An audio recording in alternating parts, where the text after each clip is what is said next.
It's 11 p.m., the room is dark, and you're lying there running the fourth version of a conversation that hasn't happened yet, maybe never will, where you finally say the right thing and they finally understand. Your chest is tight, not from fear, from all the versions you know none of it is real, but you can't stop.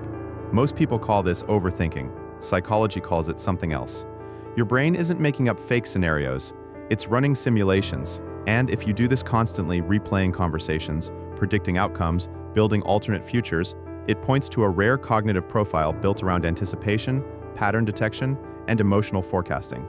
There are 6 psychological traits behind it, and once you see them, you'll understand why your mind was never designed to simply shut off. Trait 1. Your brain doesn't rest, it simulates. While everyone else falls asleep, your prefrontal cortex is running what neuroscientists call predictive simulation, mental time travel. Your mind isn't wandering, it's rehearsing. You replay the conversation with your coworker, not because you're anxious about it, but because your brain is systematically preparing you for every possible outcome before it arrives. You run the scenario where they react badly. You run the one where they surprise you. You run the one where you say the wrong thing. And you course correct in real time, inside your own head. This is what your nervous system does instead of resting. It builds contingency plans before the danger exists. Neuroscience has a name for the network responsible for this. It's called the Default Mode Network, the DMN.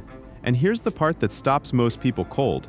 The DMN is most active when you appear to be doing nothing, when you're staring at the ceiling, when you're in the shower, when you're lying in the dark at 11 p.m. with your eyes closed.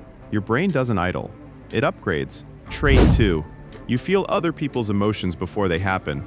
Here's what researchers found when they looked at who runs these simulations most intensely.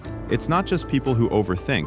It's people whose imagined scenarios are never empty. They're always populated, always full of other people's faces, other people's voices, other people's reactions. And those reactions don't stay abstract. You feel them. You picture telling your mother something difficult, and your chest tightens with her pain before you've said a single word out loud. You imagine a friend's disappointment and your stomach drops. You rehearse a confrontation and your hands get slightly cold, as if the argument is already happening in the room. This is your mirror neuron system operating at maximum sensitivity. The brain structures responsible for empathy, the anterior insula, the inferior frontal gyrus, activate not just when you witness an emotion, but when you simulate one. For you, imagination and experience aren't fully separate categories. Your nervous system doesn't draw a clean line between what's real and what's rehearsed. That's not weakness. That's emotional intelligence at a neurological level. And it means the worlds you build in your head aren't fantasy. They're felt. If this is already describing you, if you're watching this at midnight because some part of you needed someone to name what happens inside your mind, subscribe. There are 2 more videos like this already up, and a new one every 2 days. Trait 3. Your memory doesn't store events. It stores feelings. This is where the depth of your inner world finds its foundation. Most people store memories chronologically. Tuesday happened, then Wednesday. This event caused that outcome. Their minds are organized like a calendar. Yours isn't. Your memories are indexed emotionally, not by time, by impact. They're stored not by date or sequence, but by the quality of the feeling attached to them. And when you build a simulation, your brain doesn't pull facts, it pulls sensations. It pulls the exact weight in your chest from a moment 3 years ago. The smell of a specific room. The quality of the silence after someone said something that cut deep. This is the amygdala and hippocampus working in a loop that most people experience at low volume. In you, that loop runs loud. Memories don't arrive as neutral data. They arrive fully embodied with texture, temperature, and emotional charge intact. It's why your scenarios are so vivid. You're not inventing them from scratch. You're assembling them from an archive of felt experiences. So detailed that the simulations feel almost real, because neurologically, they're drawing from the same material as actual memory. Trait 4. Your brain cannot let go of unfinished conversations. But what happens when that emotional memory system gets overloaded? When there's simply too much that hasn't been resolved? There's a psychological principle called the Zeigarnik effect. It describes a phenomenon first observed in the 1920s by Soviet psychologist Bluma Zeigarnik, who noticed that waiters remembered incomplete orders far better than completed ones. The human brain, she found, keeps incomplete tasks in active memory, flagged, foregrounded, unresolved, until they're finished. Your inner world runs on this principle at full scale. Every conversation that ended wrong, every moment where you said something you didn't mean, or didn't say something you did. Every situation where the loop didn't close, where the other person walked away without understanding you, or you walked away without understanding them. Your brain keeps those open, sometimes for years. The simulations you run at night aren't rumination, they're completion attempts. Your nervous system is trying to close the loop, to find the version of the conversation where something finally resolves, where the feeling finally settles, where the open file gets marked done. The reason you can't just let it go isn't weakness. It's the architecture. Trait 5.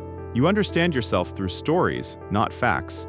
The 5th trait is where things get genuinely surprising because it connects all of this to something most people never associate with imagination. Psychologist Dan McAdams spent decades studying what he called narrative identity, the idea that human beings don't experience themselves as a collection of facts, but as characters in an unfolding story. Most people have some version of this, but for people whose minds build elaborate inner worlds, it operates at an entirely different level.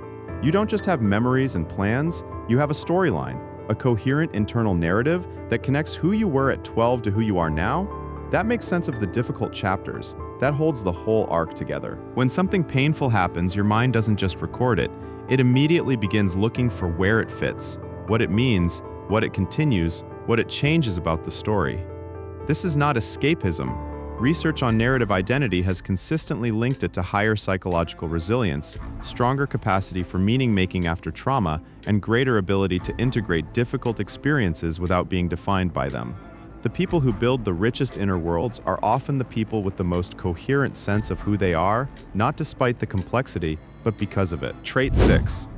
Part of what you're simulating hasn't happened yet, and you already feel it. The final trait is different from all the others. It's not about what your brain does when it can't sleep. It's about what it's been protecting you from your entire life. Psychologists who study imaginative processing in high-sensitivity individuals have identified something they call anticipatory grief. It's a form of emotional processing where the mind begins to mourn losses before they occur, as a way of softening the impact, of preparing the self for pain that hasn't arrived yet. You've done this. You've lain awake imagining losing someone you love.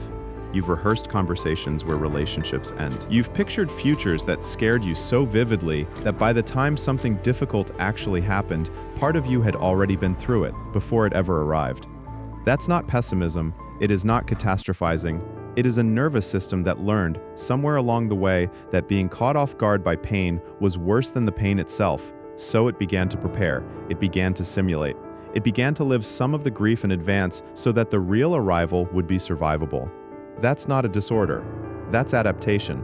And it comes with something most people never develop, the ability to look directly at the things that scare you, to turn them over, to examine them, to feel them without looking away. You've been practicing that your whole life, inside your own head in the dark, while everyone else was asleep. You were never broken. You were built with a mind that runs simulations because somewhere early on being unprepared felt dangerous.